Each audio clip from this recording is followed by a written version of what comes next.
Salut, je viens ici pour qu'on puisse parler de Nicolas Maduro. Je sais que c'est en Venezuela, mais en fait, la leçon, ça nous apprend beaucoup de choses.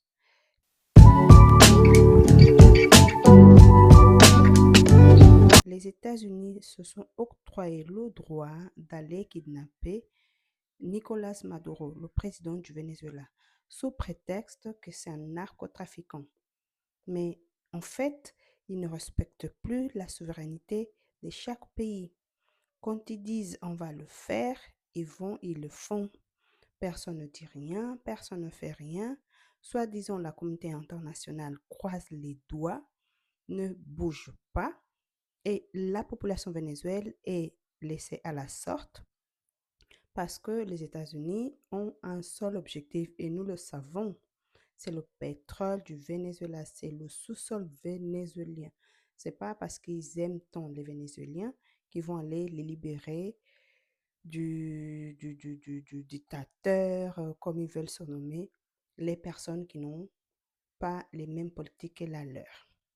La question que je me pose, et nous, Africains, qu'allons-nous faire quand quelqu'un viendra chez nous vouloir nous retirer du pouvoir à force? Nous, Africains, comment allons-nous nous comporter pour pouvoir empêcher que ces genres d'abus nous arrivent?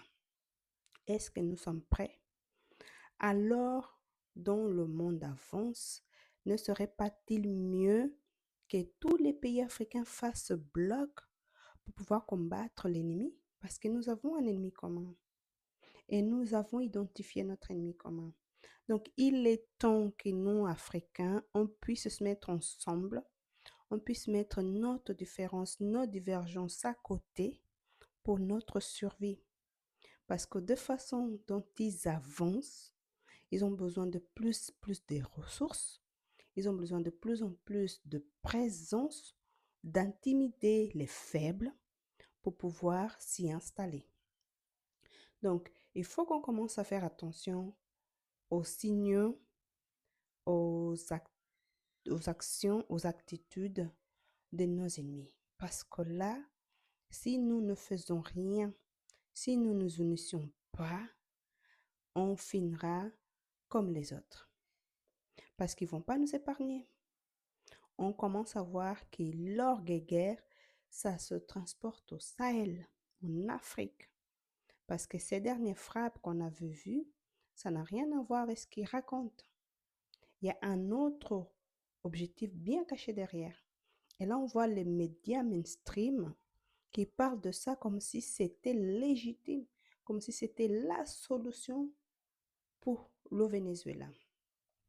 Donc, bien sûr, si réellement ils ont arrivé à ça, ils vont mettre un pantin à la tête du Venezuela, ils vont se servir bien comme il faut, ils vont détruire les peu d'infrastructures qui existent pour venir à nouveau comme les sauveurs.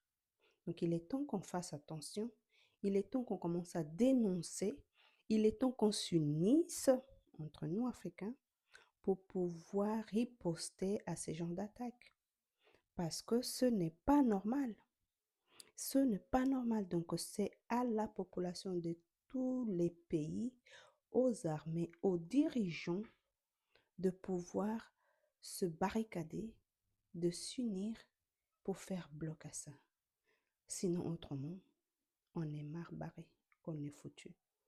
On est vraiment perdu. Donc, moi, je soutiens et j'encourage à toute personne que se sont visées, parce que nous sommes tous concernés. Nous ne sommes pas épargnés. Ils ne sont pas encore venus à notre porte, mais ils ne vont pas attendre.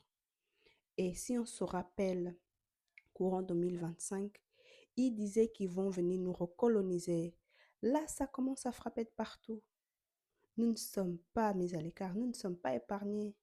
Ça va bien nous arriver. Donc, il est temps, mobilisons-nous, préparons-nous, instruisons-nous et qu'on puisse faire face.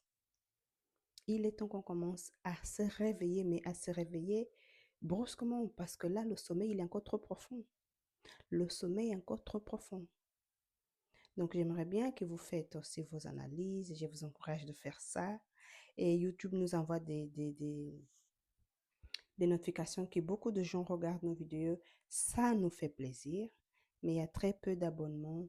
Je vous encourage à partager, à liker, à vous abonner pour qu'on puisse grandir, qu'on puisse avoir davantage le courage de continuer à travailler parce que ce n'est pas facile, ce n'est pas simple. Quand on commence à mettre une chaîne en route, il faut vraiment l'encouragement de la communauté. Je compte sur vous. À très bientôt.